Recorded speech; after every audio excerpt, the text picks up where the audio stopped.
Task number 5 inside public key cryptography basics is SSH, authenticating the server. If you have used an SSH client before, you would know the confirmation prompt in the terminal output below. So if you ever entered an SSH command, you will always be prompted with this. In the above interaction, the SSH client confirms whether we recognize the server's public key fingerprint, ID 25519, which is the public key algorithm used for digital signature generation and verification in this example. Our SSH client did recognize this key and is asking us to confirm whether we want to continue with this connection. This warning is because a man-in-the-middle attack is probable. A malicious server might have intercepted the connection and replied pretending to be the target server. In this case, the user must authenticate the server, that is, confirm the server's identity and checking the public key signature. Once you answer yes, the SSH client will record this public key signature for this host. In the future, it will connect you silently unless this host replies with a different public key. It's interesting that it's not written here, but after this approval, after you approve this, in your .ssh directory, which usually lives under the root, you will have a new file, known hosts. Authenticating the client. Now that we have confirmed that we are talking with the correct server, we need to identify ourselves and get authenticated. In many cases, SSH users are authenticating using username and passwords like you would log into a physical machine. However, considering the inherent issues with passwords, this does not fall within the best security practices.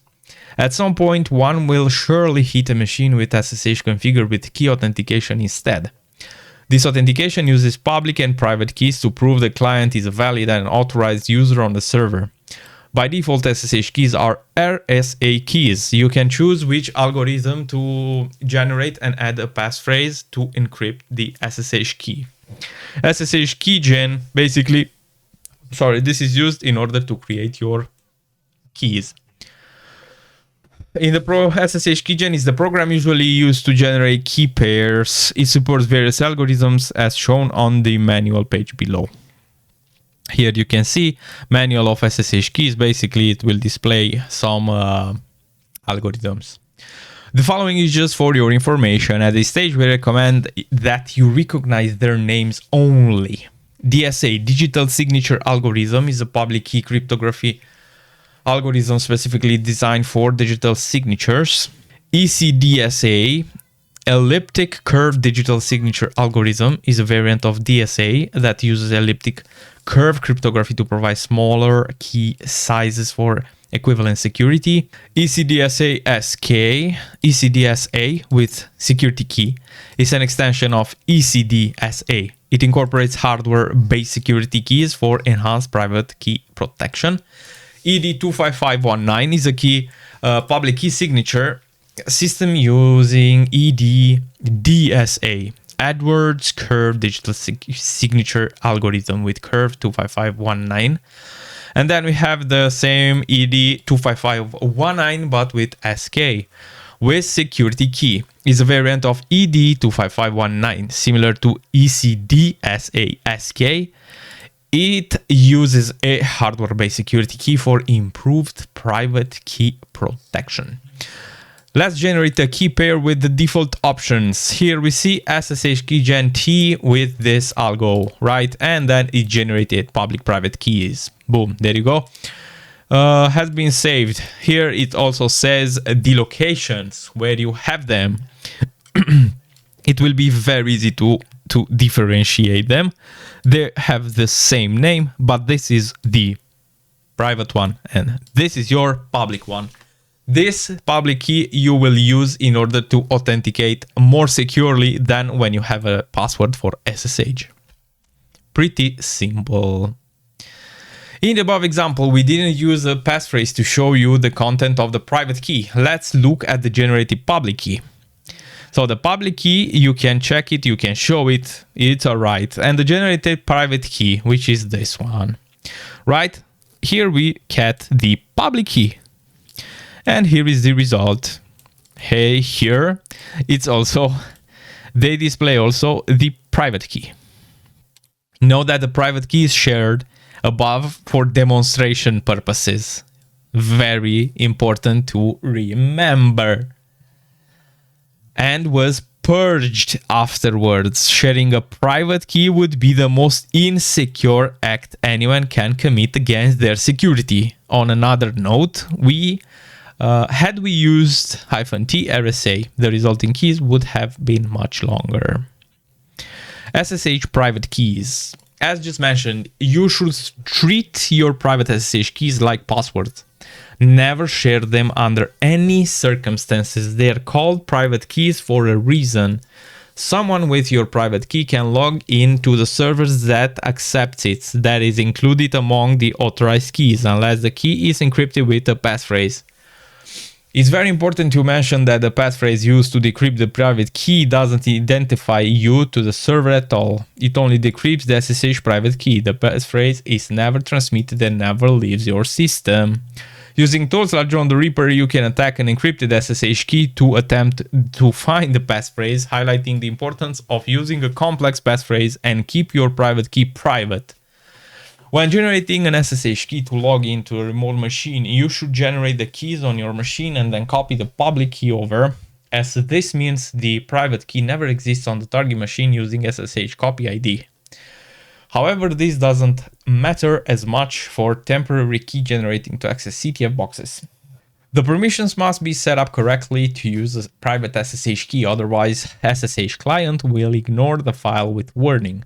Only the owner should be able to read or write to the private key, 600 or stricter.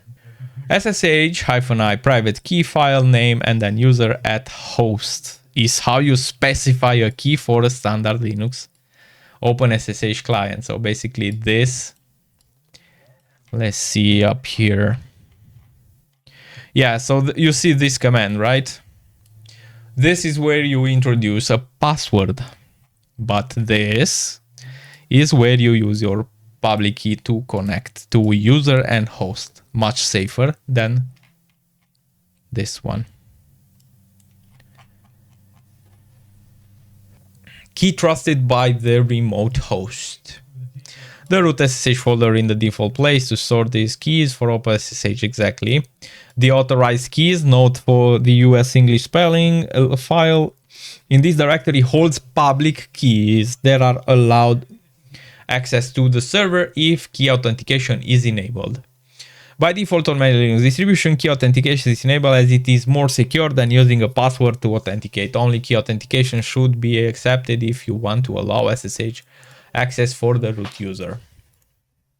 Using SSH keys to get a better shell. During CTF's penetration testing and red teaming exercises, SSH keys are an excellent way to upgrade the reverse shell, assuming the user has login enabled. Note that www data usually does not allow this, but regular users and root will work.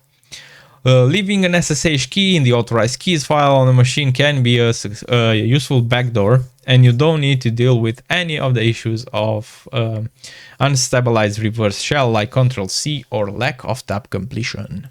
Answer the questions below. Check the SSH private key in. What algorithm does the key? Well, I would say RSA because it's the default one. But let's go there. All right. Let me see. I think we have to connect to the user. No, actually we are connected. We are actually connected. So we go root public